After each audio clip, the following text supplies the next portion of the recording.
بسم اللہ الرحمن الرحیم، السلام علیکم۔ آپ دیکھ رہے ہیں پروگرام اختلاف رائے اور میں ہوں افتخار کاظمی۔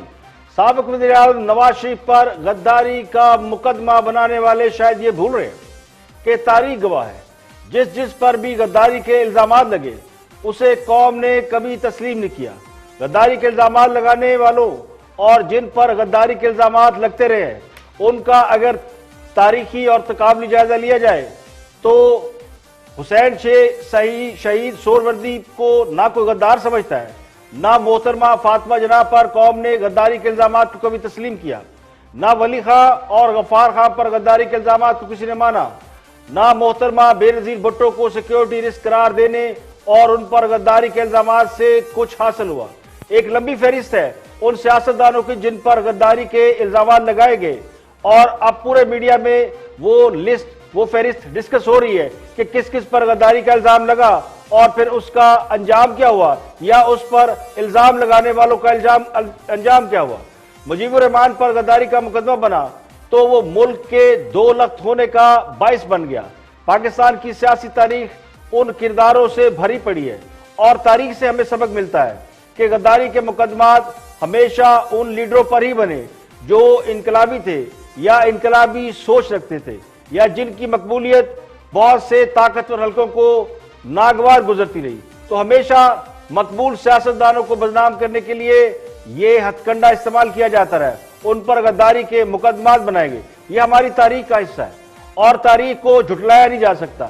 نواز شریف اور ان کے ساتھیوں پر آج کی تاریخ میں بغاوت اور غداری کے الزامات کے تحت مقدمات قائم کیے جا رہے ہیں۔ نواز شریف کی 20 دسمبر کو اے پی سی اور 1 اکتوبر کو 2 مختلف تقاریر کو بغاوت اور غداری قرار دے کر مقدمات درج کیے جا رہے ہیں، جبکہ اس سے 2 روز قبل مریم نواز کے شوہر کیپٹن ریٹائرڈ صفدر کے خلاف بھی اسی نوعیت کا ایک مقدمہ درج کیا گیا ہے۔ حکومت اور ریاستی مشینری کا پورا زور اس بات پر ہے کہ مسلم لیگ نون کی قیادت پر ریاست سے بغاوت اور اداروں پر تنقید کے جرم میں غداری کے مقدمات درج کرا کے مسلم لیگ نون یعنی بحیثیت سیاسی جماعت ان پر پابندی لگوا دی جائے۔ اس سے پہلے نواز شریف کی ٹیلی ویژن پر تقاریر پر پیمرا کے ذریعے پابندی لگوا دی گئی ہے۔ اب ایک شہری کی درخواست پر مسلم لیگ نون کے جن رہنما پر مقدمات درج کیے گئے ان میں نواز شریف ہے اور ان کی تقریر کی تائید کرنے والوں میں شاہد خان عباسی، مریم نواز، رانا ثناء اللہ، راجہ ظفر الحق، ایاز صادق، خرم دستگیر، اقبال ظفر جھگڑا، احسن اقبال، پرویز رشید، مفتاح اسماعیل، محمد زبیر، مریم اورنگزیب، عطا اللہ تاڑر، برجیز طاہر، عظمیٰ بخاری، شائستہ پرویز، سائرہ افضل تاڑر اور دانیال عزیز بھی شامل ہیں۔ یہ تقریباً 40 سے زائد افراد کے خلاف 40 سے زائد رہنماؤں کے خلاف نامزد پرچہ ہے اور یہ ایک شہری بدر رشید کی جانب سے 1 اکتوبر 2020 کو درج کرایا گیا۔ ایف آئی آر میں 120 اے اور بی، 121 اے اور بی، 123 اے اور بی اور 124 اے اور بی اور دیگر دفعات لگائی گئی۔ اب اس ایف آئی آر کے متن کے مطابق نواز شریف نے 30 سپٹمبر اور 1 اکتوبر کو ملک کی اداروں کے خلاف اشتعال انگیز تقریر کی۔